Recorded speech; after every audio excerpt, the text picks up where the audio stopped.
ಅಂತಿಮ ಪರೀಕ್ಷೆಗಳು 4 ಪ್ರಕಾರದಲ್ಲಿ ಬರುತ್ತೆ.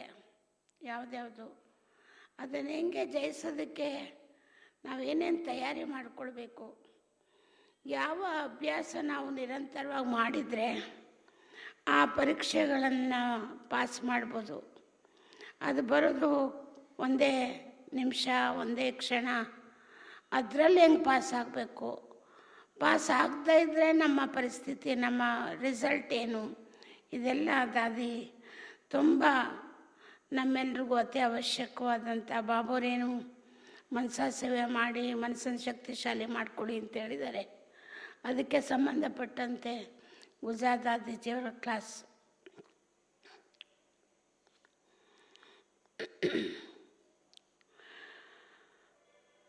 ओम शांति। अंतिम परिस्थितियों को सामना करने के लिए मनसा में शक्तिशाली, मनसा को शक्तिशाली बनाओ. ಅಂತಿಮ ಪರೀಕ್ಷೆಗಳನ್ನು ಎದುರಿಸಲು ನಿಮ್ಮ ಮನಸ್ಸನ್ನು ಶಕ್ತಿಶಾಲಿಯಾಗಿ ಮಾಡಿಕೊಳ್ಳಿ.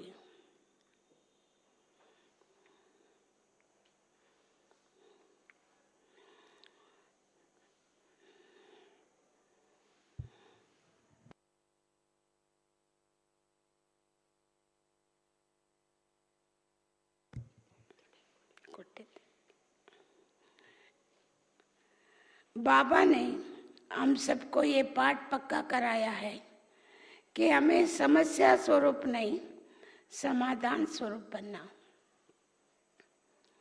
ಬಾಬಾರವರು ನಮಗೆ ಈ ಪಾಠನ ಪರಿಪಕ್ವ ಮಾಡಿಸಿದ್ದಾರೆ. ನಾವು ಸಮಸ್ಯಾ ಸ್ವರೂಪರಾಗಬಾರ್ದು, ಸಮಾಧಾನ ಸ್ವರೂಪರಾಗಬೇಕು. कारण नहीं सुनाना लेकिन निवारण स्वरूप बनना.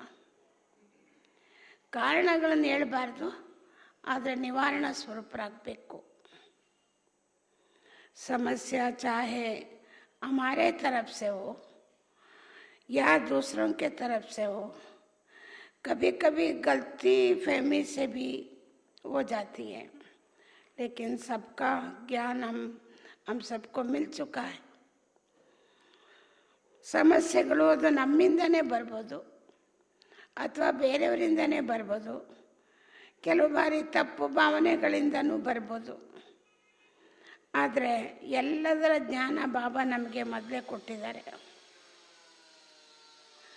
तो अगर हम लक्ष्य रखेंगे कि मुझे समाधान स्वरूप बनना ही है, तो समस्या को समाधान करने में लग जाएंगे. ನಮಗೇನಾದ್ರು ಗುರಿ ಇದ್ದರೆ ನಾನು ಸಮಾಧಾನ ಸ್ವರೂಪಿ ಆಗಲೇಬೇಕು ಅಂತ, ಆಗ ಸಮಸ್ಯೆಗಳನ್ನು ಸಮಾಧಾನ ಮಾಡಿಕೊಳ್ಳೋದ್ರಲ್ಲಿ ನಮ್ಮನ್ನು ನಾವು ತೊಡಗಿಸ್ಕೊಳ್ತೀವಿ. नहीं तो समस्या ही बुद्धि में चलती रही. ये हुआ, वो हुआ, ऐसा नहीं, वैसा नहीं, बहुत चलता रहता. ಇಲ್ಲದೆ ಇದ್ದರೆ ಸಮಸ್ಯೆಗಳೇ ಬುದ್ಧಿಯಲ್ಲಿ ನಡೀತಾ ಇರುತ್ತೆ. ಈಗಾಯಿತು, ಹಾಗಾಯಿತು, ಹಾಗಿರಬಾರ್ದಿತ್ತು, ಹೀಗಿರಬಾರ್ದಿತ್ತು, ಈ ಥರ ಬುದ್ಧಿಯಲ್ಲಿ ಸಂಕಲ್ಪಗಳು ತುಂಬ ನಡೀತಾ ಇರುತ್ತೆ. इसके लिए बाबा ने जो हमें मंत्र दिया है उसको हमें पक्का रखेंगे. ಅದಕ್ಕಾಗಿ ಬಾಬಾ ನಮಗೇನು ಮಂತ್ರ ಕೊಟ್ಟಿದ್ದಾರಲ್ಲ ಅದನ್ನು ಪರಿಪಕ್ವ ಮಾಡಿಕೊಳ್ಬೇಕು. ಯಾವುದು ಮಂತ್ರ? ಮೊದಲೇ ಹೇಳಿದ್ರಲ್ಲ, ಸಮಸ್ಯಾ ಸ್ವರೂಪ ಆಗಬಾರ್ದು, ಸಮಾಧಾನ ಸ್ವರೂಪಿಗಳಾಗಬೇಕು. ಇದು ಮಂತ್ರ. अभी तो हमारा सारा ज्ञान मन के ऊपर विजय प्राप्त करने का है.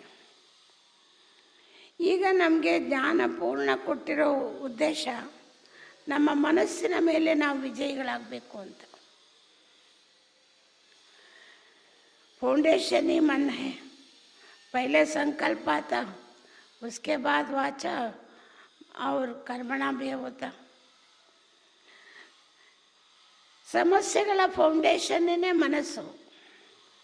ಏಕೆಂದರೆ ಮೊದಲು ಮನಸ್ಸಲ್ಲಿ ಸಂಕಲ್ಪ ಬರುತ್ತೆ, ನಂತರ ವಾಚ, ನಂತರ कर्मದಲ್ಲಿ ಬರುತ್ತೆ. वास्तव में देखा जाए तो हमें पुरुषार्थ व किसी भी बात में मेहनत करने की ज़रूरत नहीं है. ದಾದಿ ಹೇಳ್ತಾರೆ, ವಾಸ್ತವಿಕವಾಗಿ ನೋಡೋದಾದರೆ ನಾವು ಪುರುಷಾರ್ಥ ಮಾಡೋದಕ್ಕಾಗಿರಲಿ ಯಾವುದೇ ಮಾತಿನಲ್ಲಿ ಶ್ರಮ ಪಡುವಂಥ ಅಗತ್ಯ ಇಲ್ಲ. ಪೈಲೆ ಮನಸ ಹೇ ಫಿರ್ ವಾಚ ಫಿರ್ ಕರ್ಮಣ. ಮೊದಲು ನಮ್ಮ ಮನಸ್ಸು, ಆಮೇಲೆ ವಚನ, ಆಮೇಲೆ ಕರ್ಮ. अगर आप मनसा को ही ठीक कर दो तो वाचा कर्मणा की मेहनत से बच जाएंगे. ಒಂದು ವೇಳೆ ನೀವು ನಿಮ್ಮ ಮನಸ್ಸನ್ನು ಸರಿಪಡಿಸ್ಕೊಂಬಿಟ್ರೆ ಆಗ ವಾಚ ಮತ್ತು ವಚನ ಮತ್ತು ಕರ್ಮದಲ್ಲಿ ಏನೂ ಕಷ್ಟಪಡುವ ಅಗತ್ಯ ಇಲ್ಲ. ಅದರಿಂದ ಬಚಾವಾಗ್ತೀರಿ. ಯಹಿ ಶಾರ್ಟ್ ಕಟ್ ಪುರುಷಾರ್ಥ. ಇದೇ ಶಾರ್ಟ್ ಕಟ್ ಪುರುಷಾರ್ಥ. ಯಾವುದು? मनसिन मेल गमन कोडोदु. तो वर्तमान समय मन के ऊपर बहुत अटेंशन चाहिए. आद्रिंद वर्तमान समयदल्लि मनस्सिन मेले ತುಂಬಾನೇ गमन बेकु. योग भी हमारा मन द्वारा ही है. फिर संबंध संपर्क में आते हैं तो पहले कोई भी बात वृत्ति में आता, फिर वृत्ति से दृष्टि में आती. ಯೋಗನೂ ಕೂಡ ಮೊದಲು ನಾವು ಮನಸ್ಸಿಂದನೇ ಮಾಡೋದು. ನಂತರ ಬೇರೆಯವರ ಸಂಬಂಧ ಸಂಪರ್ಕದಲ್ಲಿ ಬಂದಾಗ ಯಾವುದೇ ಸಂಕಲ್ಪಗಳು ಮೊದಲು ನಮ್ಮ ವೃತ್ತಿಯಲ್ಲಿ ಬರುತ್ತೆ, ವಿಚಾರಧಾರೆಗಳಲ್ಲಿ ಬರುತ್ತೆ. ಏನು ವೃತ್ತಿಯಲ್ಲಿ ಇರುತ್ತೋ ಅದೇ ದೃಷ್ಟಿಯಲ್ಲಿ ಬರುತ್ತೆ. ಫಿರ್ ದೃಷ್ಟಿ ಸೇ ಕೃತಿ ಸಂಬಂಧ ಸಂಪರ್ಕ ಮೇ ಆತಿ ಹೈ. ನಂತರ ದೃಷ್ಟಿಯಿಂದ ಕರ್ಮ, ಕರ್ಮದಿಂದ ಸಂಬಂಧ ಸಂಪರ್ಕದಲ್ಲೆಲ್ಲ ಬಂದ್ಬಿಡುತ್ತೆ. तो हमारा मनसा के ऊपर बहुत अटेंशन चाहिए. आद्रिंद नಮಗೆ ನಮ್ಮ ಮನಸ್ಸಿನ ಮೇಲೆ ಬಹಳ ಗಮನ ಬೇಕು. और लास्ट घड़ी पेपर भी ज़्यादा टाइम का नहीं होगा. ಕೊನೆಯ ಸಮಯದಲ್ಲಿ ಬರೋ ಪರೀಕ್ಷೆಗೆ ಸಮಯ ಹೆಚ್ಚು ಇರೋದಿಲ್ಲ. 1 ಸೆಕೆಂಡ್ का पेपर होना है. ಒಂದೇ ಒಂದು ಸೆಕೆಂಡಿನ ಪರೀಕ್ಷೆ ಆಗೋದು. और वो होना है नष्ट मोह स्मृति स्वरूप. ಆ ಪರೀಕ್ಷೆಯ ಕ್ವಶನ್ ಏನಪ್ಪ ಅಂದರೆ नष्ट मोही स्मृति स्वरूपिराಗೋದು.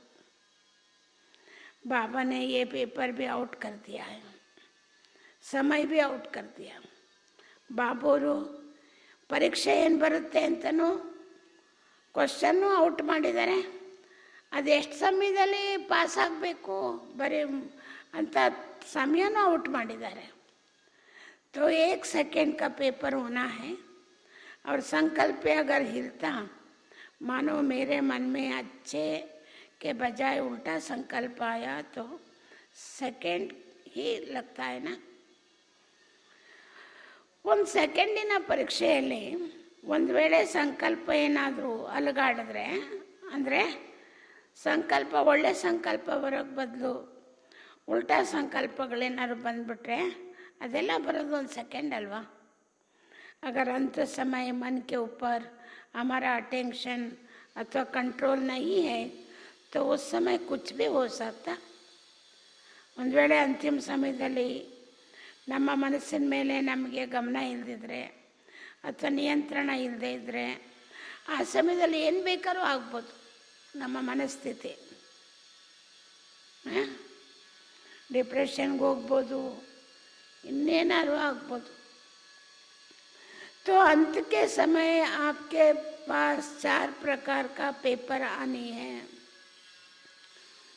ಅಂತಿಮ ಸಮಯದಲ್ಲಿ ದಾದಿ ಹೇಳ್ತಾರೆ, ನಿಮ್ಮ ಬಳಿ 4 ಪ್ರಕಾರದ ಪರೀಕ್ಷೆ ಬರುತ್ತೆ. 1 ಮಾಯಾಕ್ಕೆ ದ್ವಾರ, ಮಾಯೆ ಮೂಲಕ ಪರೀಕ್ಷೆ, ವಿಕಾರಗಳ ಮೂಲಕ. 2ನೇದು ಪ್ರಕೃತಿ ದ್ವಾರ, 5 ತತ್ವಗಳ ಮೂಲಕ ಪರೀಕ್ಷೆ. 3ನೇದು ಲಗಾವ್ಕೆ ದ್ವಾರ, ಸೆಳೆತ ಎಳೆತದ ಮೂಲಕ, ವಸ್ತು ವ್ಯಕ್ತಿ ವೈಭವದ ಸೆಳೆತ ಎಳೆತದ ಮೂಲಕ. 4ನೇದು अशुद्ध आत्माओं के अंत में, अशुद्ध आत्माएं भी अंत में वार कर सकती है. ಅಶುದ್ಧ ಆತ್ಮಗಳು ಕೂಡ अंतिम समयದಲ್ಲಿ ನಿಮ್ಮ ಮೇಲೆ युद्ध ಮಾಡ್ಬೋದು. लेकिन अगर हम योग युक्त है तो कोई भी पेपर में हम सहज पास हो सकेंगे. ಆದರೆ ನಾವೇನಾದ್ರು ಯೋಗಯುಕ್ತರಾಗಿದ್ದರೆ ಮೊದಲಿಂದನೇ ಈ ಥರ ಯಾವುದೇ ಪರೀಕ್ಷೆ ಬಂದರೂ ಕೂಡ ಸಹಜವಾಗಿ ಪಾಸ್ ಆಗ್ಬೋದು. ಯಾವ ಪರೀಕ್ಷೆಗಳು? ಒಂದು ಮಾಯೆ ವಿಕಾರಗಳ ಪರೀಕ್ಷೆ, ಕಾಮ ಕ್ರೋಧ ಲೋಭ ಮೋಹ ಅಹಂಕಾರ ದ್ವೇಷ ಅಸೂಯೆ ಈರ್ಷೆ ಅವೇಶ ಇವೆಲ್ಲ ಮಾಯೆ. ಎರಡನೇದು ಪ್ರಕೃತಿ ಪಂಚತತ್ವಗಳದು. ಮೂರನೇದು ಸೆಳೆತ ವ್ಯಕ್ತಿ ಮೇಲೆ, ವೈಭವದ ಮೇಲೆ, ವಸ್ತುಗಳ ಮೇಲೆ. ನಾಲ್ಕನೇದು ಅಶುದ್ಧ ಆತ್ಮಗಳು, ಅವು ಕೂಡ ನಮ್ಮ ಮೇಲೆ ಆ ಸಮಯದಲ್ಲಿ ಆಕ್ರಮಣ ಮಾಡ್ಬೋದು, ಯುದ್ಧ ಮಾಡ್ಬೋದು. ಆದರೆ ಇವು ನಾಲ್ಕು ಪ್ರಕಾರದಲ್ಲಿ ಯಾವುದೇ ಪೇಪರ್ ಬಂದರೂ ಕೂಡ ಸಹಜವಾಗಿ ಪಾಸ್ ಆಗಬೇಕಾದ್ರೆ ಅದರ ಏನು ಯೋಗಯುಕ್ತರಾಗಿರಬೇಕು. ಅವಾಗ ಮಾತ್ರ ಸಹಜವಾಗಿ ಪಾಸ್ ಆಗ್ಬೋದು. ಮೊದಲಿಂದ ಇದ್ರೆ ತಾನೇ ಅಂತಿಮ ಸಮಯದಲ್ಲಿ ಯೋಗಯುಕ್ತರಾಗಕ್ಕೆ ಸಾಧ್ಯ. ಮೊದಲಿಂದ ಅಭ್ಯಾಸ ಇಲ್ಲ ಅಂದರೆ ಹೇಗಾಗಕ್ಕಾಗುತ್ತೆ? इसलिए बाबा मनसा सेवा का अभ्यास करा रहा है. ಅದರಿಂದನೇ ಬಾಬಾ ನಮಗೆ ಮನಸಾ ಸೇವೆಯ ಬಗ್ಗೆ ಅಭ್ಯಾಸ ಮಾಡಿಸ್ತಾ ಇದ್ದಾರೆ. क्योंकि अंत समय में अकाल मृत्यु के कारण सभी के तमोगुणी संस्कार इमर्ज होंगे. तो उस समय अगर मानो वो हमारे ऊपर वार करता है और हमें मनसा सेवा का अभ्यास है तो आत्मा उनको शक्ति देने की सेवा में बिजी हो जाएंगे. ಯಾಕೆಂದರೆ ಅಂತಿಮ ಸಮಯದಲ್ಲಿ ಅಕಾಲ ಮೃತ್ಯು ಆಗೋ ಕಾರಣ, ಅಕಾಲ ಮೃತ್ಯು ಆಕ್ಸಿಡೆಂಟ್ ಮೂಲಕ, ರೋಗ ರುಜಿನಗಳ ಮೂಲಕ, ಆಯುಸ್ಸು ಮುಗಿಯೋದಕ್ಕೆ ಮೊದಲೇ ಆಗ್ಬಿಡುತ್ತಲ್ಲ. ಅದರಿಂದ ಬಾಬರು ಹೇಳ್ತಾರೆ, ದಾದಿ ಹೇಳ್ತಿದ್ದಾರೆ, ಈ ತಮೋಗುಣಿ ಸಂಸ್ಕಾರಗಳು ಆತ್ಮಗಳಲ್ಲಿ ಇರುತ್ತಲ್ಲ, ಅಕಾಲ ಮೃತ್ಯು ಆಗಿದ್ದಾಗ ಅವು ನಮ್ಮ ಮೇಲೆ ಯುದ್ಧ ಮಾಡ್ತವೆ. ತಮೋಗುಣಿ ಸಂಸ್ಕಾರ ಯಾವುದು? ಈ ವಿಕಾರಗಳು, ಕೆಟ್ಟ ಗುಣಗಳು. ಆಗ ನಮಗೆ ಮನಸಾ ಸೇವೆ ಮಾಡೋ ಅಭ್ಯಾಸ ಇದ್ದರೆ ನಾವು ಆ ಆತ್ಮಗಳಿಗೆ ಶಕ್ತಿ ಕೊಡುವಂಥ ಸೇವೆಯಲ್ಲಿ ಬಿಸಿ ಆಗ್ಬೋದು. ನಮ್ಮ ಮೇಲೆ ಅವು ಆಕ್ರಮಣ ಮಾಡಿ ಯುದ್ಧ ಮಾಡೋಕ್ಕೆ ಅವಕಾಶ ಇರೋದಿಲ್ಲ. और कोई भी अशुद्ध आत्मा हमारे ऊपर वार नहीं कर सकते. ಮನಸಾ ಸೇವೆ ಮಾಡುವಂಥ ಅಭ್ಯಾಸದಲ್ಲಿ ಬ್ಯುಸಿ ಆಗಿದ್ರೆ ಆ ತಮೋಗುಣಿ ಸಂಸ್ಕಾರಗಳು ಅಕಾಲ ಮೃತ್ಯುವಿನಿಂದ ಅವರಲ್ಲಿ ಪ್ರಕಟ ಆಗುತ್ತೆ. ಆತ್ಮಗಳ ದೇಹ ಇರಲ್ಲ, ಯಾರ ದೇಹದಲ್ಲಿ ಬೇಕಾದ್ರೂ ಪ್ರವೇಶ ಆಗಿ ತಮೋಗುಣಗಳನ್ನ ಪ್ರಕಟ ಮಾಡ್ತವೆ. ಅದರಿಂದ ನಮ್ಮಲ್ಲೇನಾದ್ರು ಮನಸಾ ಸೇವೆ ಮಾಡುವಂಥ ಶಕ್ತಿ ಇದ್ದರೆ ಆ ಆತ್ಮಗಳಿಗೂ ಕೂಡ ಮನಸಾ ಶಕ್ತಿ ಮೂಲಕ ಸೇವೆ ಮಾಡಿ ಬ್ಯುಸಿ ಆದರೆ ಯಾವುದೇ ಅಶುದ್ಧ ಆತ್ಮಗಳು ನಮ್ಮ ಮೇಲೆ ಯುದ್ಧ ಮಾಡೋದಿಲ್ಲ. ಕಲನ ಹತ್ರ ಇದುವಾಗಮ್ಮ, ಕಲಾ ಬರ್ತಾಳೆ ನಿಮ್ಮ ಜೊತೆ. उस समय किंचातान होंगे, इसलिए अभ्यास अब से चाहिए. ಆ ಸಮಯದಲ್ಲಿ ತುಂಬ ಸೆಳೆತ ಬಂದ್ಬಿಡುತ್ತೆ, ಎಳೆದಾಟ ಶುರು ಆಗ್ಬಿಡುತ್ತೆ. ಅದಕ್ಕಾಗಿ ಮನಸಾ ಸೇವೆ ಮೊದಲಿಂದ ಅಭ್ಯಾಸ ಆಗಬೇಕು. ಉಸ್ ಸಮಯ ಬಾಬಾ ಬಾಬಾ ಕೆರೆಸ ಕ್ಯಾ ಹೋಂಗಾ? ಅವಾಗ ಎಳೆದಾಟ ಶುರು ಆದಾಗ ನೀವು ಬಾಬಾ ಬಾಬಾ ಅಂದ್ಬಿಟ್ರೆ ಏನಾಗುತ್ತೆ? ಬಾಬಾ ಸುನೇಗಾ ಈ ನೈ. ಆ ಸಮಯದಲ್ಲಿ ನೀವು ಮನಸಾ ಸೇವೆ ಮೊದಲಿಂದ ಅಭ್ಯಾಸ ಮಾಡ್ತಿದ್ರೆ ಕಷ್ಟ ಬಂದಾಗ, ತೊಂದರೆ ಆದಾಗ ನೀವು ಬಾಬಾ ಬಾಬಾ ಅಂದರೆ ಏನಾಗುತ್ತೆ? ಬಾಬಾ ನಿಮ್ಮ ಮಾತು ಕೇಳೋದು ಇಲ್ಲ. क्योंकि फिर बाबा कहेगा मतलब से मुझे याद करते हो तो 2 पेपर. ಅವಾಗ ಬಾಬಾನು ಹೇಳ್ತಾರೆ, ನಿಮ್ಮ ಸ್ವಾರ್ಥಕ್ಕೋಸ್ಕರ ನೀವು ನನ್ನ ನೆನಪು ಮಾಡಿದ್ರೆ, ಬೇಕಾದಾಗ ಕಷ್ಟ ಬಂದಾಗ ನನ್ನ ನೆನಪು ಮಾಡೋಕ್ಕೆ ಬಂದರೆ ಪರೀಕ್ಷೆ ಕೊಡಿ, ಪರೀಕ್ಷೆಯಲ್ಲಿ ಭಾಗವಹಿಸಿ. प्यार से तो याद किया ही नहीं, मतलब से याद किया. ಮೊದಲಿಂದ ನಿಮಗೆ ಪ್ರೀತಿಯಿಂದ ನೆನ್ಪು ಮಾಡೋಕ್ಕೆ ಬರಲಿಲ್ಲ, ಅಭ್ಯಾಸ ಮಾಡ್ಕೊಳ್ಳಿಲ್ಲ. ಈಗ ಕಷ್ಟ ಬಂತು ಅಂತ ನಿಮಗೆ ಆ ತಾಪತ್ರೆಯಿಂದ ಯೋಗ ಮಾಡೋಕ್ಕೆ ಶುರು ಮಾಡ್ತೀರಾ, ಬಾಬಾ ಅಂತೀರ. तो मनसा सेवा की जो बाबा ने विधि बताई उसे बहुत अटेंशन में रखना चाहिए. ಆದ್ದರಿಂದ ಮನಸಾ ಸೇವೆ ಮಾಡೋದಕ್ಕೆ ಬಾಬಾ ಯಾವ ವಿಧಾನವನ್ನು ಕಲಿಸ್ಕೊಟ್ಟಿದ್ದಾರೆ ಅದರ ಬಗ್ಗೆ ತುಂಬಾ ಗಮನ ಕೊಡಿ. मन को बिजी रखने की विधि हर एक अपनी अपनी दिनचर्या के हिसाब से बनाओ. ನಿಮ್ಮ ಮನಸ್ಸನ್ನು ಬ್ಯುಸಿಯಾಗಿ ಇಟ್ಕೊಳ್ಳುವಂಥ ವಿಧಾನವನ್ನು ಪ್ರತಿಯೊಬ್ಬರು ನಿಮ್ಮ ನಿಮ್ಮ ದಿನಚರಿಯ ಲೆಕ್ಕದಲ್ಲಿ ಸೆಟ್ ಮಾಡ್ಕೊಳ್ಳಿ. ಸಾರೇ ದಿನ ಮೇ ಮುझे मनसा सेवा का अभ्यास ज़रूर करना है. ಇಡೀ ದಿನದಲ್ಲಿ ನಮಗೆ ಮನಸಾ ಸೇವೆ ಮಾಡುವಂಥ ಅಭ್ಯಾಸ ಮಾಡಲೇಬೇಕು. ಬಾಬಾ ಈಗ ಮೊನ್ನೆ ಮುಳ್ಳಿನಲ್ಲಿ ಹೇಳಿದ್ರಲ್ಲ, ಪದೇ ಪದೇ ಮಾಡಿ ಅಂತ. ಇದನ್ನು ದಾದಿ 2002ನೇ ಇಸ್ವಿನಲ್ಲಿ ಕ್ಲಾಸ್ ಮಾಡಿರೋದು. ಬಾಬಾ ಹೇಳಿರೋದನ್ನೇ.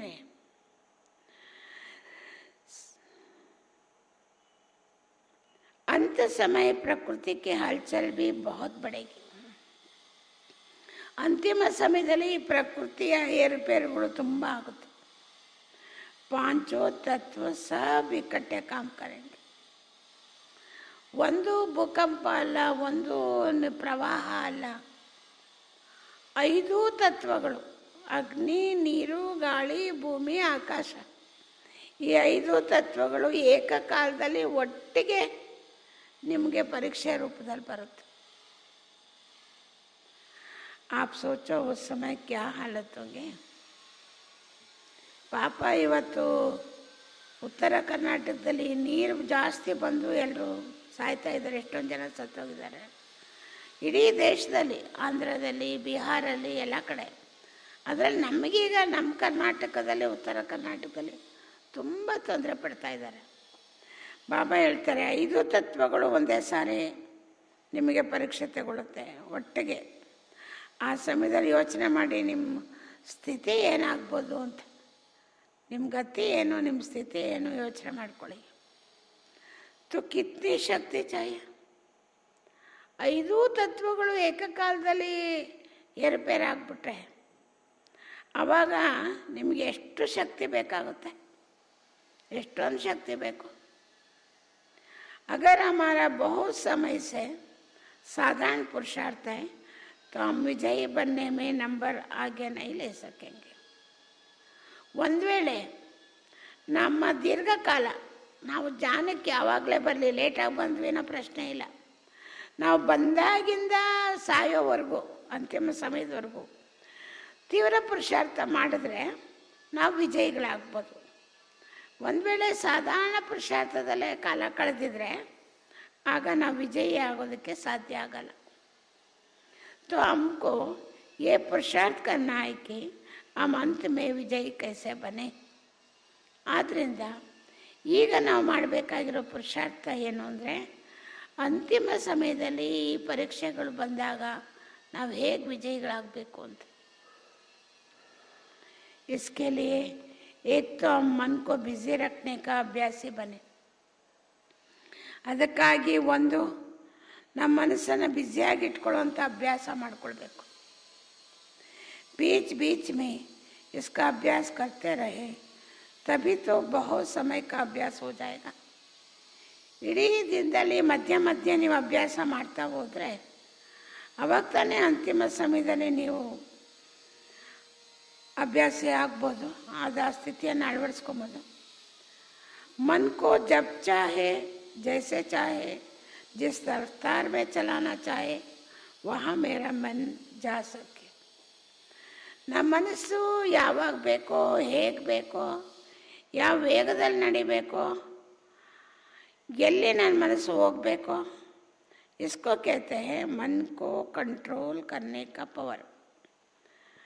ಮನಸ್ಸು ಯಾವಾಗ ಬೇಕೋ ಆಗ ಉಪಯೋಗಿಸ್ಬೇಕು, ಹೇಗೆ ಬೇಕೋ ಹಾಗೆ ಉಪಯೋಗಿಸ್ಬೇಕು. ಯಾವ ವೇಗದಲ್ಲಿ ಬೇಕೋ, 1 ಸೆಕೆಂಡ್ ಅಂದರೆ 1 ಸೆಕೆಂಡಲ್ಲಿ. ನನ್ನ ಮನಸ್ಸು ಅಲ್ಲೇ ಹೋಗಬೇಕು. ಇದಕ್ಕೆ ಮನಸ್ಸಿನಲ್ಲಿ ನಿಯಂತ್ರಣ ಶಕ್ತಿ ಇದೆ ಅಂತ ಅರ್ಥ. ಯಹಿ ಅಭ್ಯಾಸ ಅಂತಕ್ಕೆ ಸಮಯ ಕಾಮಾಯಗ. ಈ ಅಭ್ಯಾಸನೇ ಅಂತಿಮ ಸಮಯದಲ್ಲಿ ಕೆಲಸಕ್ಕೆ ಬರುತ್ತೆ. तो मन को बार बार बाबा की तरफ एक ही तरफ लगाते रहे. ಆದ್ದರಿಂದ ಈಗ ನೀವು ನಿಮ್ಮ ಮನಸ್ಸನ್ನು ಪದೇ ಪದೇ ಬಾಬೂರ ಕಡೆನೇ ಒಂದೇ ಕಡೆ ನಿಮ್ಮ ಮನಸ್ಸನ್ನು ತೊಡಗಿಸ್ತಾ ಹೋಗಿ. ಯಹ ವಹ ಚಂಚಲ ನೀವು. ಆ ಕಡೆ ಈ ಕಡೆ ಪ್ರಪಂಚದ ಕಡೆ ಎಲ್ಲ ಮನಸ್ಸು ನಿಮ್ಮದು ಚಂಚಲ ಆಗಬಾರ್ದು. इसके लिए योग भट्टियों का होना भी ज़रूरी है. ಅದಕ್ಕೋಸ್ಕರ ಯೋಗ ಭಟ್ಟಿಗಳು ಮಾಡೋದು ಅವಶ್ಯಕತೆ ಇದೆ. बाकी समस्या है तो सब जगह पर आएगी. अगर समस्या है सब समाप्त हो जाए फिर हम ठीक हो जाए, ये तो होना नहीं है. ಇನ್ನು ಉಳಿದಿದ್ದು ಸಮಸ್ಯೆಗಳಂತೂ ಒಂದೇ ಜಾಗದಲ್ಲಿ ಬರುತ್ತೆ ಅಂತಲ್ಲ, ಎಲ್ಲ ಜಾಗದಲ್ಲೂ ಬರುತ್ತೆ. ಯಾಕೆಂದರೆ ಒಂದು ವೇಳೆ ಸಮಸ್ಯೆಗಳೇ ಸಮಾಪ್ತಿ ಆಗ್ಬಿಟ್ರೆ ನಾವು ಸರಿ ಹೋಗ್ಬಿಡ್ತೀವಿ. ಆ ಥರ ಆಗಂಗಿಲ್ವಲ್ಲ. ಸಮಸ್ಯೆ ಅವರೇ ಬಡೇಗಿ. ಇವತ್ತೇನು ಸಮಸ್ಯೆಗಳಿದೆ, ಇದೇನು ಮುಗಿಯಲ್ಲ, ಇನ್ನೂ ಹೆಚ್ಚುತ್ತೆ. ಮಾಯಾ ಪ್ರಕೃತಿ ಸಬ್ अंत में अपना दाव लगाएगी. ಮಾಯೆ ಪ್ರಕೃತಿ ಎಲ್ಲ ಅಂತಿಮ ಸಮಯದಲ್ಲಿ ತನ್ನ ಒಂದು ಆಕ್ರಮಣ ಮಾಡ್ತವೆ. ವ್ಯಕ್ತಿ ವೈಭವ ಸಬ್ ಅಪ್ನೆ ತರಫ್ ಕಿಂಚೆಂಗೆ. ವ್ಯಕ್ತಿಗಳು ವೈಭವಗಳು ಎಲ್ಲ ತನ್ನ ಕಡೆ ಸೆಳಿತಾ ಇರುತ್ತೆ. जिसका हिसाब किताब रहा हुआ होगा वो अपना तरफ खींचेंगे. ಯಾರ ಜೊತೆಯಲ್ಲಿ ನಿಮ್ಮದು ಲೆಕ್ಕಾಚಾರ ಉಳ್ಕೊಂಡಿದೆಯೋ ಅವ್ರ ಕಡೆ ನಿಮ್ಮ ಮನಸ್ಸು ಸೆಳೆಯುತ್ತೆ. ಸಬ್ ಕುಚ್ ಹೋಗ, ಎಲ್ಲ ಆಗುತ್ತೆ. ಲೇಕಿನ್ ಕೊಯ್ ಭೀ ಸೂಕ್ಷ್ಮ ಅಂಶ ಕಾ ವಂಶ ಬನ್ ಸಕ್ತಾ. ಆದರೆ ಯಾವುದೇ ಮಾತು ನಿಮ್ಮ ಆಂತರಿಕವಾಗಿ ಮನಸ್ಸಲ್ಲಿ ಒಂದು ತೃಣ ಇದ್ದರೂ ಕೂಡ ಅದು ದೊಡ್ಡ ಆಕಾರನ ವಂಶ ರೂಪದಲ್ಲಿ ಬರೋದಕ್ಕೆ ಸಾಧ್ಯತೆ ಇದೆ. हर विकार का अंश काम का अंश कामनाएं भी है, तो अंश का अंश पैदा हो जाता. ಉದಾಹರಣೆಗೆ ಕಾಮದ ಅಂಶ, ಕಾಮನೆಗಳು ಇದೆ, ವಿಕಾರನೇ ಅಲ್ಲ, ಕಾಮನೆಗಳು ವಿಕಾರನೇ. ಅದು ಒಂದು ತೃಣ ಅಲ್ಲ, ಅದೇ ಒಂದು ದೊಡ್ಡ ಆಕಾರ ಉತ್ಪನ್ನ ಮಾಡಿಬಿಡುತ್ತೆ. ವಂಶದ ರೂಪದಲ್ಲಿ ಕಾಮನೆಗಳನ್ನು ಬಯಕೆಗಳನ್ನು ಉತ್ಪನ್ನ ಮಾಡಿಬಿಡುತ್ತೆ. तो एक एक विकार की ಚೆಕ್ಕಿಂಗ್ करो. ಅದರಿಂದ ನಿಮ್ಮಲ್ಲಿ ಒಂದೊಂದು ವಿಕಾರಗಳನ್ನು ಚೆಕ್ಕಿಂಗ್ ಮಾಡ್ಕೊಳ್ಳಿ.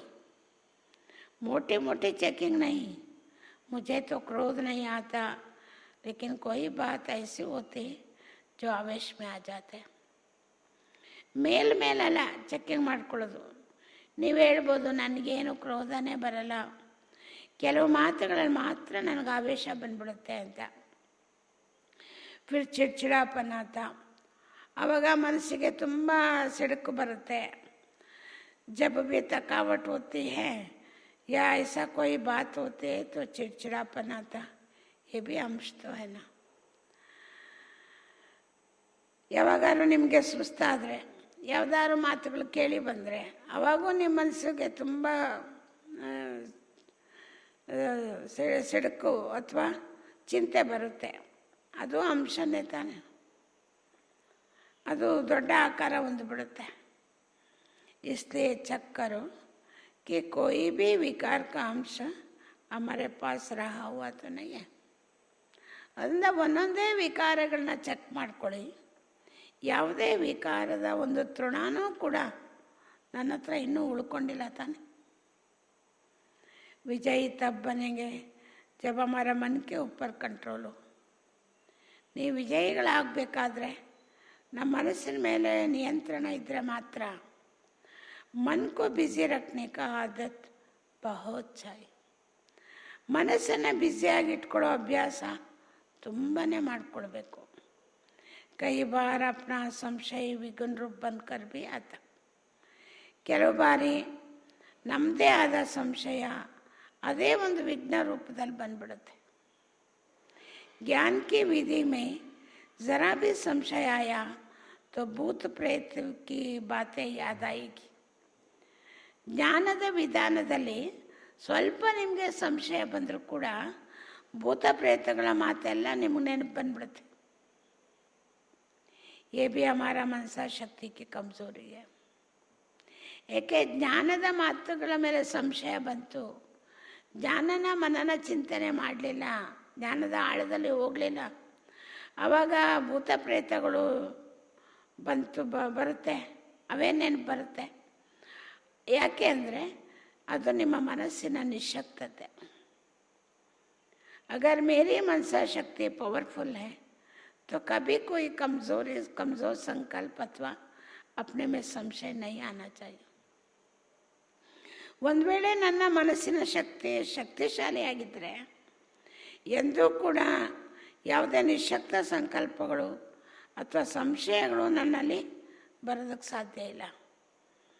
ಸಂಶಯ ಬುದ್ಧಿ ವಿಜಯ್ ಹೋಯಿ नहीं सकता.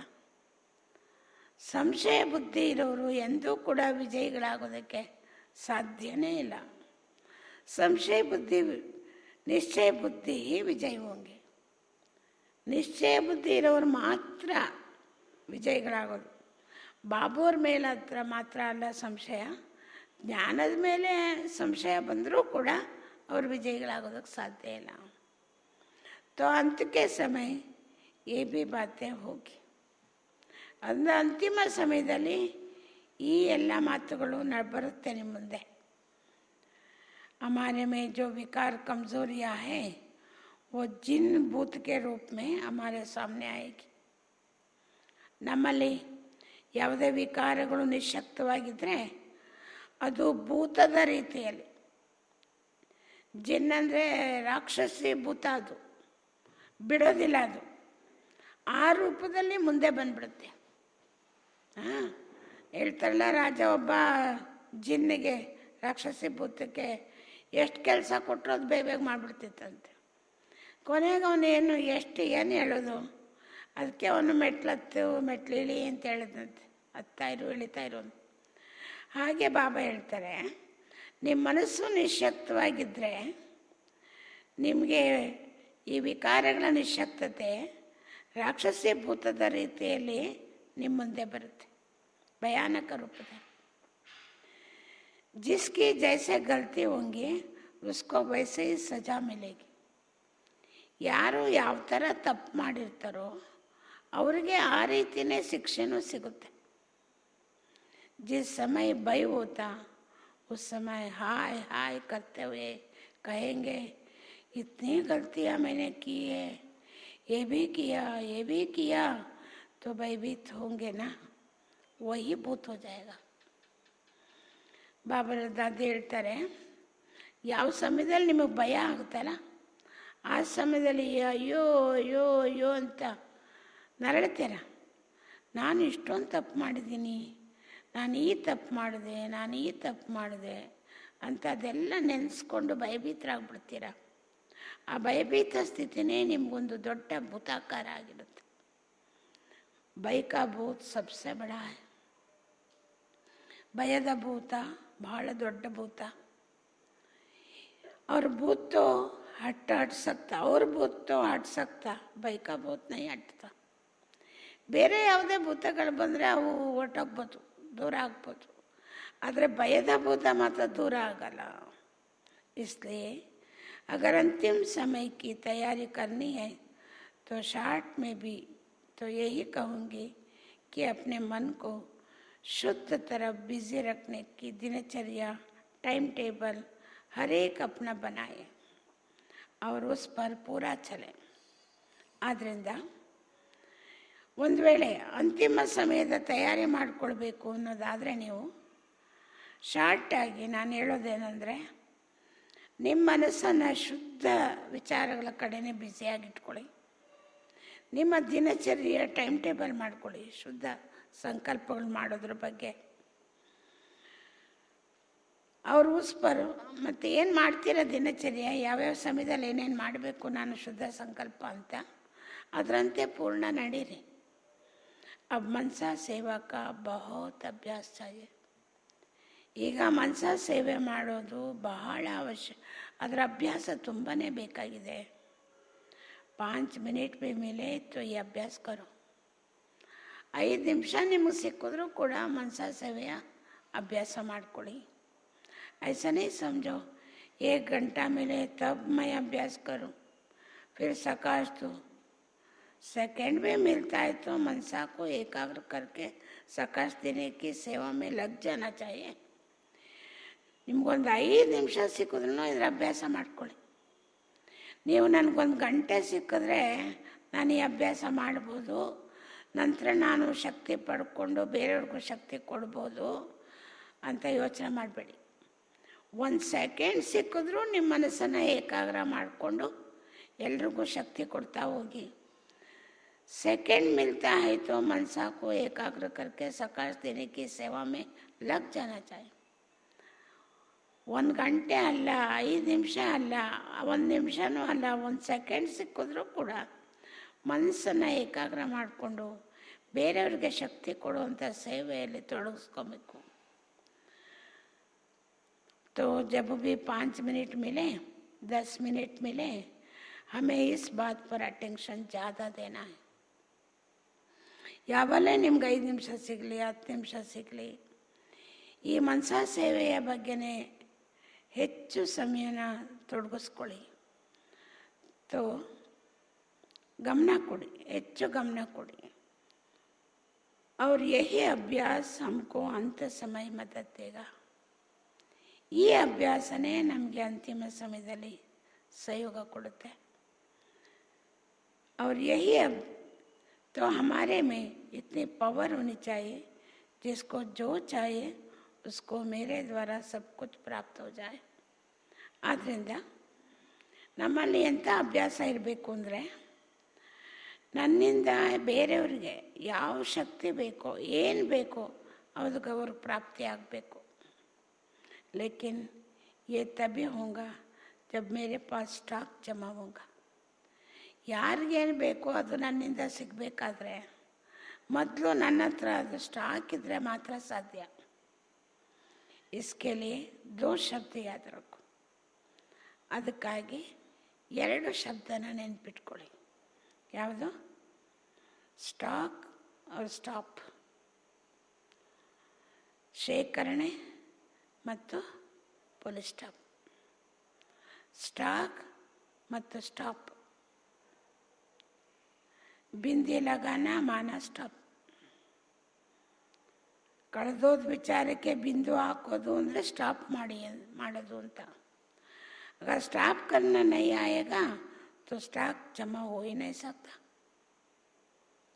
ಬಿಂದು ಹಾಕ್ಲಿಕ್ಕೆ ಬರ್ದಿದ್ರೆ, ಸ್ಟಾಪ್ ಮಾಡೋಕ್ಕೆ ಬರ್ತಾ ಇದ್ರೆ ಸ್ಟಾಕು ನಿಮಗೆ ಜಮಾ ಆಗಲಿಕ್ಕೂ ಸಾಧ್ಯ ಇಲ್ಲ. इसलिए ये अभ्यास बहुत बहुत ज़रूरी है. ಅದರಿಂದ ಈ ಅಭ್ಯಾಸ ತುಂಬ ಅವಶ್ಯಕತೆ ಇದೆ. ಯಾವ ಅಭ್ಯಾಸ? ಮನಸಾ ಸೇವೆ. ದಾದಿ ಏನು ಹೇಳಿದ್ರು? ಬಾಬುರ ಒಂದು ಮಂತ್ರ ಏನು ನಮಗೆಲ್ಲ ಅಂದರೆ, ಸಮಸ್ಯೆ ಸ್ವರೂಪರಾಗಬೇಡಿ, ಸಮಾಧಾನ ಸ್ವರೂಪರಾಗಬೇಕು ಅಂತ. ಸಮಸ್ಯೆನ ಎದುರಿಸ್ಬೇಕು ಅನ್ನೋದಾದರೆ ಮೊದಲು ನಿಮ್ಮ ಮನಸ್ಸನ್ನು ಬ್ಯುಸಿಯಾಗಿಟ್ಕೊಳ್ಳಿ. ಮನಸ್ಸಿನ ಕಡೆ ಗಮನ ಕೊಡಿ ತುಂಬ. ಏಕೆ? ಫೌಂಡೇಶನ್ನೇ ನಿಮ್ಮ ಮನಸ್ಸು. ಮೊದಲೆಲ್ಲ ಬರೋದು ನಿಮ್ಮ ಮನಸ್ಸಲ್ಲಿ ಬರುತ್ತೆ, ನಂತರ ವಚನದಲ್ಲಿ ಬರುತ್ತೆ, ನಂತರ ಕರ್ಮದಲ್ಲಿ ಬರುತ್ತೆ. ಅದಕ್ಕೆ ನೀವು ಎಷ್ಟು ಮನಸ್ಸು ಮೇಲೆ ಗಮನ ಕೊಡಬೇಕು. ಮನಸ್ಸಲ್ಲಿ ಬಂದಾಗ ಈ ವರ್ತಮಾನ ಸಮಯದಲ್ಲಿ ನೀವು ತುಂಬ ಗಮನ ಕೊಡಬೇಕು. ಯಾವಾಗ ಮನಸ್ಸಲ್ಲಿ ಬರುತ್ತೋ ಆವಾಗ ಸಂಬಂಧ ಸಂಪರ್ಕದಲ್ಲೂ ಕೂಡ ಬಂದ್ಬಿಡುತ್ತೆ. ಬೇರೆಯವ್ರ ಸಂಬಂಧ ಸಂಪರ್ಕದಲ್ಲಿ ಬಂದಾಗ ಮನಸ್ಸಿನ ವಿಚಾರಗಳು ಉತ್ಪನ್ನ ಆಗುತ್ತೆ, ನಂತರ ದೃಷ್ಟಿಯಲ್ಲಿ ಬರುತ್ತೆ, ನಂತರ ಕರ್ಮದಲ್ಲಿ ಬರುತ್ತೆ, ಪುನಃ ಸಂಬಂಧ ಸಂಪರ್ಕದಲ್ಲಿ ಬರುತ್ತೆ. ಅದಕ್ಕೋಸ್ಕರ ನಮ್ಮ ಮನಸ್ಸಿನ ಮೇಲೆ ನಮಗೆ ತುಂಬ ಗಮನ ಬೇಕು. ಪರೀಕ್ಷೆ 1 ಸೆಕೆಂಡು ಅಂತ ಬಾಬಾ ಮೊದಲೇ, ಪರೀಕ್ಷೆ 1 ಸೆಕೆಂಡಲ್ಲಿ ಬರುತ್ತೆ, ಪೇಪರು ನಷ್ಟ ಮೋಹ ಸ್ಮೃತಿ ಸ್ವರೂಪರಾಗಬೇಕು ಅಂತ ಕ್ವಶನ್ ಬರುತ್ತೆ, ಪರೀಕ್ಷೆ ಪೇಪರು. ಬಾಬಾ ಈ ಪೇಪರ್ನ ಮೊದಲೇ ಔಟ್ ಮಾಡಿದ್ದಾರೆ, ಸಮಯನೂ ಕೂಡ ಔಟ್ ಮಾಡಿದ್ದಾರೆ. ಅದಕ್ಕಾಗಿ ಈಗ ಸಂಕಲ್ಪ ಏನಾದ್ರು ಒಂದು ಸೆಕೆಂಡಲ್ಲಿ ಅಲುಗಾಡ್ಬಿಟ್ರೆ, ಏರ್ಪೇರ್ ಆಗಿಬಿಟ್ರೆ, ಆಗ ಮನಸ್ಸಲ್ಲಿ ಒಳ್ಳೆ ಸಂಕಲ್ಪ ಬರೋಕ್ಕೆ ಬದಲು ಕೆಟ್ಟ ಸಂಕಲ್ಪ ಬಂದ್ಬಿಟ್ರೆ, ಆ ಅಂತಿಮ ಸಮಯದಲ್ಲಿ ನಮ್ಮ ಮನಸ್ಸಿನ ಅಟೆನ್ಷನ್ ಇಲ್ಲದೇ ಇದ್ದರೆ, ಕಂಟ್ರೋಲ್ ಇಲ್ಲದೇ ಇದ್ದರೆ, ಆ ಸಮಯದಲ್ಲಿ ಏನು ಬೇಕಾದ್ರೂ ಆಗ್ಬೋದು. ನಮ್ಮ ಮನಸ್ಥಿತಿ ಏನು ಬೇಕಾದ್ರೂ ಆಗ್ಬೋದು. ಹುಚ್ಚರ ಆಗ್ಬೋದು, ಡಿಪ್ರೆಷನ್ಗೆ ಹೋಗ್ಬೋದು, ತಲೆ ಕೆಡಿಸ್ಕೊಳ್ಬೋದು, ಏನು ಬೇಕಾದ್ರೂ ಆಗ್ಬೋದು. ಆದ್ದರಿಂದ ಅಂತಿಮ ಸಮಯದಲ್ಲಿ ದಾದಿ ಹೇಳ್ತಾರೆ, ಬಾಬಾ ಹೇಳಿದ್ದಾರೆ, ಅದನ್ನು ದಾದಿ ನಮಗೆಲ್ಲ ಗಮನ ಸೆಳೆದವ್ರೆ. 4 ಪ್ರಕಾರದ ಪರೀಕ್ಷೆ ಬರುತ್ತೆ. ಒಂದು ಮಾಯೆಯ ಮೂಲಕ, ಯಾವುದು ಕಾಮ ಕ್ರೋಧ ಮೋಹ ಲೋಭ ಅಹಂಕಾರ. 2ನೇದು ಪ್ರಕೃತಿಯ ಮೂಲಕ, ಪಂಚತತ್ವಗಳ ಮೂಲಕ. 3ನೇದು ಲಗಾವ್ ಮೂಲಕ, ಸೆಳೆತ ಎಳೆತಗಳ ಮೂಲಕ. 4ನೇದು ಅಶುದ್ಧ ಆತ್ಮಗಳ ಮೂಲಕ, ಅಶುದ್ಧ ಆತ್ಮಗಳು. ಅಂತಿಮ ಸಮಯದಲ್ಲಿ ಅಶುದ್ಧ ಆತ್ಮಗಳು ನಮ್ಮ ಮೇಲೆ ಯುದ್ಧ ಮಾಡೋಕ್ಕೆ ಸಾಧ್ಯತೆ ಇದೆ. ಯಾಕೆಂದರೆ ಅವೆಲ್ಲ ಅಕಾಲ ಮೃತ್ಯು ಹೊಂದೋದ್ರಿಂದ ಆತ್ಮಗಳು ಅವು ಆ ಸಮಯದಲ್ಲಿ ಅವು ಯುದ್ಧ ಮಾಡಿದ್ರೆ, ನಾವು ಯೋಗಯುಕ್ತರಾಗಿದ್ದರೆ ನಾವು ಸಹಜವಾಗಿ ಜಯಿಸ್ಬೋದು. ಅದಕ್ಕೆ ಬಾಬಾ ಮನಸ ಸೇವೆ ಅಭ್ಯಾಸದ ಬಗ್ಗೆ ತುಂಬ ಗಮನ ಸೆಳೆದವ್ರೆ. ಅಂತಿಮ ಸಮಯದಲ್ಲಿ ಅಕಾಲ ಮೃತ್ಯು ತುಂಬ ಆಗೋದ್ರಿಂದ ಆ ಆತ್ಮಗಳಲ್ಲಿ ತಮೋಗುಣ ಸಂಸ್ಕಾರಗಳು ಇಮರ್ಜ್ ಆಗಿಬಿಡುತ್ತೆ, ಪ್ರಕಟ ಆಗ್ಬಿಡುತ್ತೆ. ಅವಕ್ಕೆ ಶರೀರ ಇರಲ್ಲ, ಅವರಲ್ಲಿ ತಮೋಗುಣ ಸಂಸ್ಕಾರ ಇಮರ್ಜ್ ಆಗುತ್ತೆ. ಅವಾಗೇನು ಮಾಡುತ್ತೆ? ಯಾವುದಾದ್ರು ಶರೀರದಲ್ಲಿ ಯಾರು ನಿಶಕ್ತವಾಗಿದ್ದಾರೋ, ಯಾರ ಮನಸ್ಸು ನಿಶಕ್ತವಾಗಿದೆಯೋ ಅವರಲ್ಲಿ ಹೋಗಿ ಪ್ರವೇಶ ಆಗಿ ಅವ್ರಿಗೆ ತೊಂದರೆ ಕೊಡುತ್ತೆ, ಅವರಲ್ಲಿ ತಮೋಗುಣಗಳನ್ನ ಉತ್ಪನ್ನ ಮಾಡುತ್ತೆ. ಆದ್ದರಿಂದ ದಾದಿ ಹೇಳ್ತಾ ಇದ್ದಾರೆ, ನಿಮ್ಮ ಮನಸ್ಸಿನ ಮೇಲೆ ನೀವು ಎಷ್ಟು ಗಮನ ಕೊಡಬೇಕು ಯೋಚನೆ ಮಾಡಿ. ಎಷ್ಟು ಅಭ್ಯಾಸ ಇರಬೇಕು, ಅಂಥ ಸಮಯದಲ್ಲಿ ಎಷ್ಟೊಂದು ಶಕ್ತಿ ಬೇಕು. ಅದಕ್ಕೆ ನಿಮ್ಮ ಮನಸ್ಸನ್ನು ತುಂಬ ಬ್ಯುಸಿಯಾಗಿ ಇಟ್ಕೊಳ್ಳಿ. ಯಾವುದೇ ಪ್ರಕಾರದ ಅಶುದ್ಧ ಆತ್ಮಗಳು ಆವಾಗ ನೀವು ಅಂಥ ಸಮಯದಲ್ಲಿ ಆ ಆತ್ಮಗಳಿಗೇ ನಿಮ್ಮ ಮನಸ್ಸಿನ ಶಕ್ತಿಯ ಮೂಲಕ ಸೇವೆ ಮಾಡೋದ್ರಲ್ಲಿ ಬ್ಯುಸಿ ಆಗ್ಬೋದು. ಆಗ ಅಶುದ್ಧ ಆತ್ಮಗಳು ನಿಮ್ಮ ಮೇಲೆ ಯುದ್ಧ ಮಾಡೋಕ್ಕೆ ಸಾಧ್ಯ ಆಗಲ್ಲ. ಯಾಕೆಂದರೆ ಯಾವುದೇ ಸೆಳೆತ ಎಳೆತಗಳ ಬರಬೇಕಾದ್ರೆ ಈಗಲಿಂದ ಅಭ್ಯಾಸ ಇರಬೇಕು. ಬಾಬಾ ಹೇಳ್ತಾರೆ, ಆ ಸಮಯದಲ್ಲಿ ತುಂಬ ಕಷ್ಟ ಆದಾಗ, ಸೆಳೆತ ಎಳೆತ ಜಾಸ್ತಿ ಆದಾಗ ಬಾಬಾ ಬಾಬಾ ಅಂದರೆ ಏನಾಗುತ್ತೆ? ಬಾಬಾ ನಿಮ್ಮ ಮಾತು ಕೇಳೋದು ಇಲ್ಲ. ಬಾಬಾ ಹೇಳ್ತಾರಂತೆ, ಇವ್ರಿಗೆ ಬೇಕಾದಾಗ, ಇವ್ರಿಗೆ ಕಷ್ಟ ಬಂದಾಗ ಬಾಬಾ ಬಾಬಾ ಅಂತಾರೆ. ಯಾವತ್ತೂ ಪ್ರೀತಿಯಿಂದ ನಾನು ನೆನಪು ಮಾಡಲೇ ಇಲ್ಲ. ಬೇಕಾದಾಗ ಕಷ್ಟ ಬಂದಾಗ ನೆನಪು ಮಾಡಿದ್ರೆ ಪರೀಕ್ಷೆ ಕೊಡಿ, ಪರೀಕ್ಷೆಯಲ್ಲಿ ಸಿಕ್ಕಾಕ್ಕೊಂಡು ಅದನ್ನು ಎದುರಿಸಿ ನಾನೇನು ಮಾಡೋಕ್ಕಾಗುತ್ತೆ? ಆ ಥರ ಬಾಬಾನೂ ಕೂಡ ಹೇಳ್ಬಿಡ್ತಾರೆ. ಮನಸ ಸೇವೆ ಬಗ್ಗೆ ಬಾಬಾ ಏನು ವಿಧಾನ ಹೇಳ್ಕೊಟ್ಟಿದ್ದಾರೋ ಅದ್ರ ಮೇಲೆ ತುಂಬ ಗಮನ ಬೇಕು.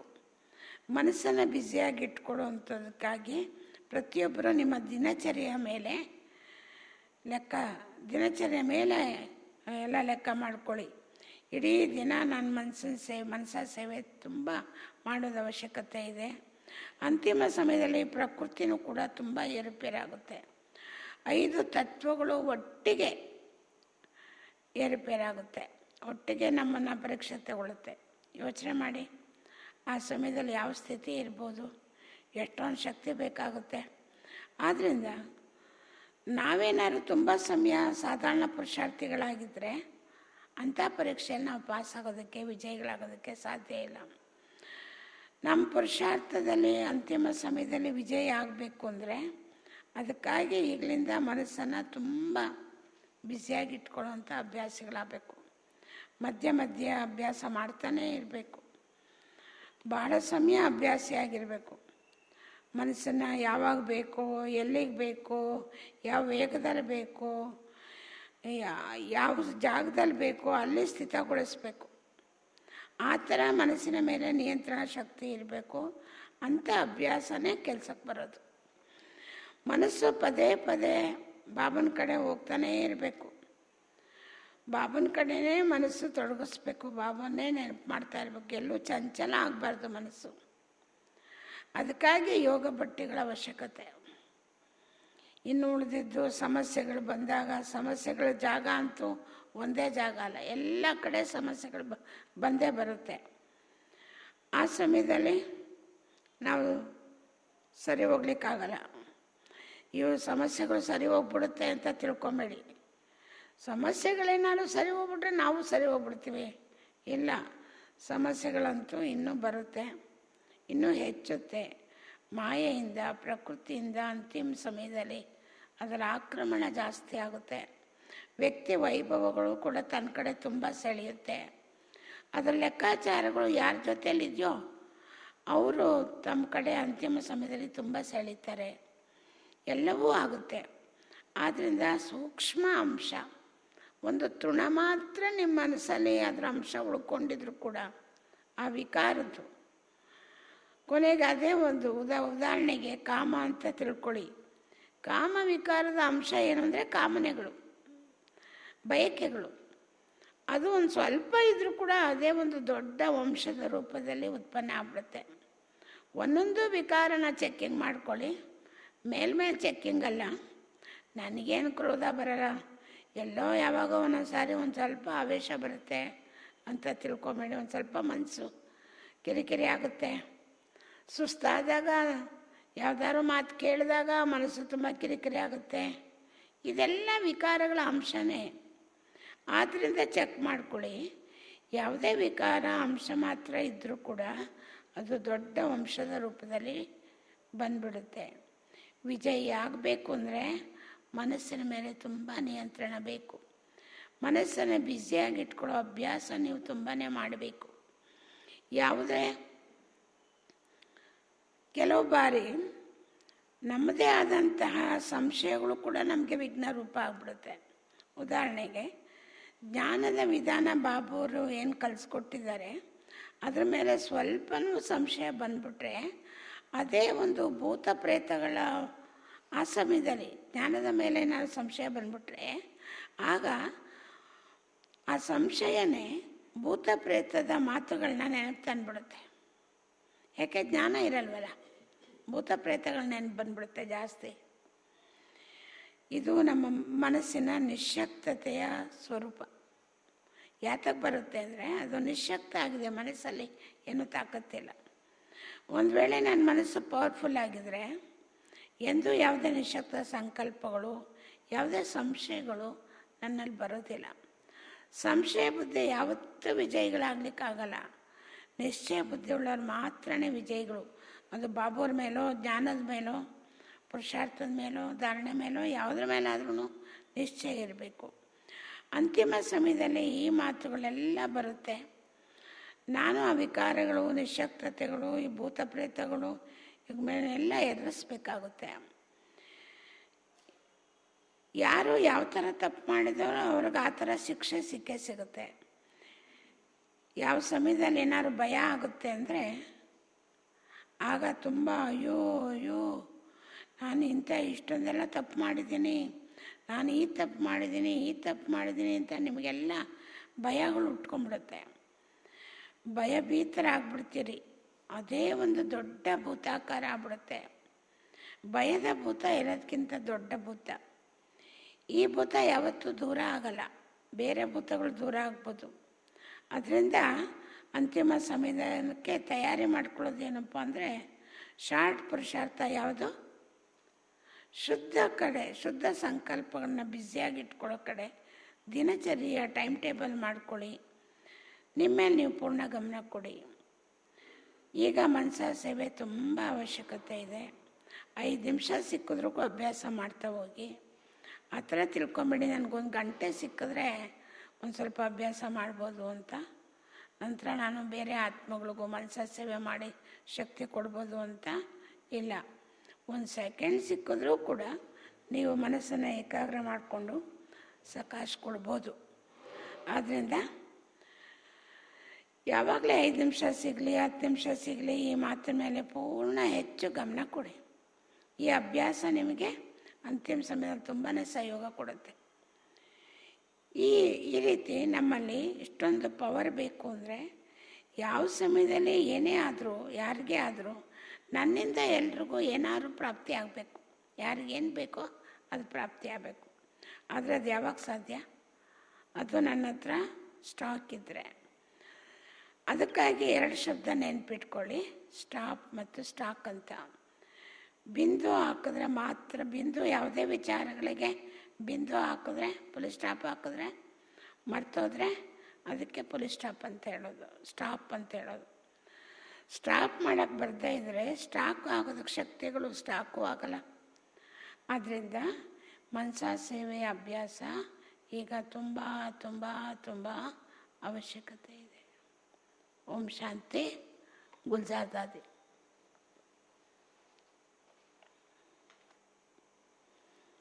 ಈಗ 10 ದಿವಸ ಈ ಬಟ್ಟೆ ನಡೀತಾ ಇರುತ್ತೆ.